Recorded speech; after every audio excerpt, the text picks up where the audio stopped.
Welcome to class. Today we'll be talking about the definition of limit. Here's the definition.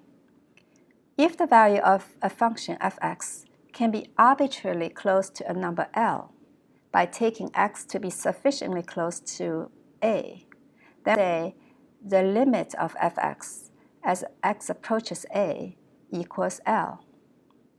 And we write mathematically to replace this long sentence, limit x approaches a, fx equals L. Graphically, limit means when x values are in the vicinity of a specific value, such as a, all the y values, the fx values, lie in the vicinity of a specific number, such as L.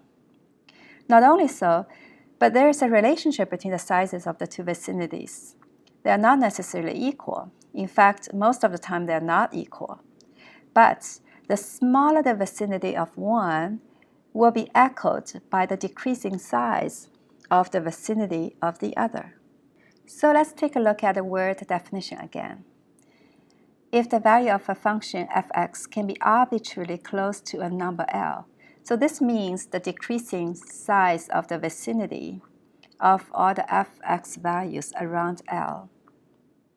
By taking x to be sufficiently close to a, that also talks about the decreasing of the size of the vicinity of all the x values around a. If they have this kind of relationship, then we say the limit exists, and the limit equals L as x approaches a. Let's take a look at some cases where limit exists. Here we have a curve that is continuous.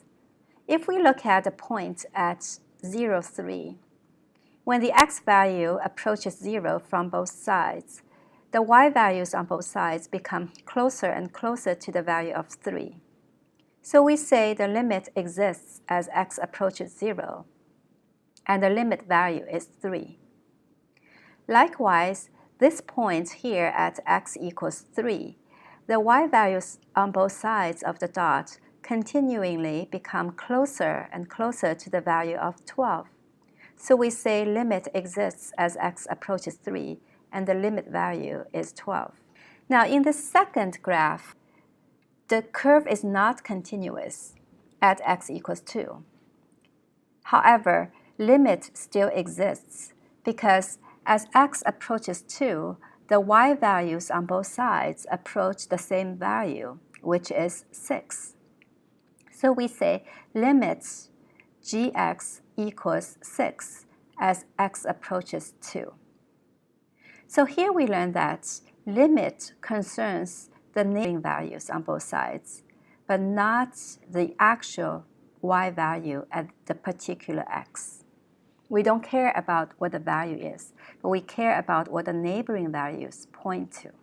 In this graph on the bottom, the function at x equals 3 is not defined, so graphically we see a hole at 3, 5. However, the limit of the function still exists as x approaches 3 because the neighboring y values in the vicinity of x equals 3 approach the same value of 5 from both sides. Let's take a look at cases where limit does not exist. Here, the curve on the upper left corner is discontinuous because there is a jump at x equals x naught. The y values predicted by the neighboring values from both sides are different, so we say limit does not exist as x approaches x naught. The curve at the upper right corner, as x approaches 1, the y value on the left side approaches negative infinity, while the y value on the right side approaches positive infinity. So we say limit does not exist as x approaches 1. In the curve on the lower left corner, the curve in green, it oscillates between -1 and 1 as x approaches 0 with no definite value. So limit does not exist as x approaches 0. In the last graph at the lower right corner, the y values approach infinity from both sides as x approaches 0.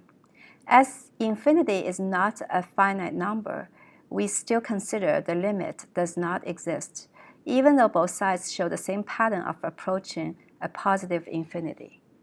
Let's do an exercise here. Please feel free to stop the video and take your time to do this exercise. The answers can be found on the next slide.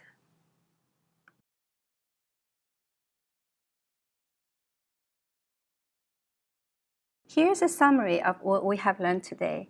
The criterion for judging if a limit exists is to ask the neighbors.